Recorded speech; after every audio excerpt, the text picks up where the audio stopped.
For decades, Rafael Trujillo was hailed as a savior, a godlike figure to the Dominican people. His grandiose public works and staunch anti-communist stance won him favor with both his nation and the United States. But beneath this facade of prosperity and loyalty, a series of events began to unravel the illusion, exposing the true nature of his regime.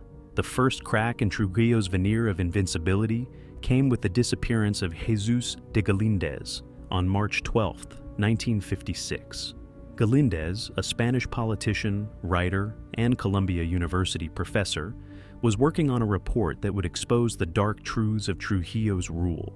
On a cold night in New York City, Galíndez was allegedly kidnapped and murdered by Trujillo's intelligence operatives.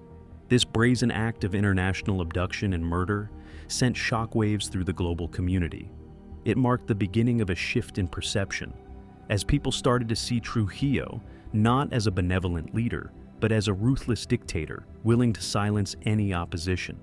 Trujillo's obsession with maintaining control extended beyond his borders. He expressed great contempt for Venezuela's president, Rómulo Betancourt, a staunch opponent of his regime. On June 24, 1960, Trujillo's agents planted a bomb in Betancourt's car, attempting to assassinate him. Though Betancourt survived, the attempt on his life ignited international outrage. The Betancourt incident was a tipping point. Outraged, the Organization of American States unanimously voted to sever diplomatic relations with Trujillo's government and imposed economic sanctions on the Dominican Republic. Trujillo's actions had isolated him on the world stage, but his most heinous act was yet to come. The final blow to Trujillo's crumbling image was the assassination of the Mirabal Sisters on November 25, 1960.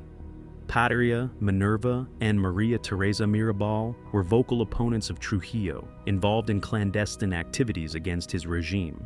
Their brutal murder sparked outrage and galvanized the Dominican people. The deaths of the Mirabal sisters became a rallying cry for resistance.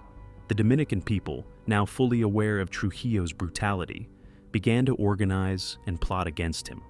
The global community, too, had had enough of his tyranny. With the world and his own people turning against him, Trujillo's days were numbered. But how did this once untouchable dictator meet his end? What were the final moments leading up to Rafael Trujillo's assassination?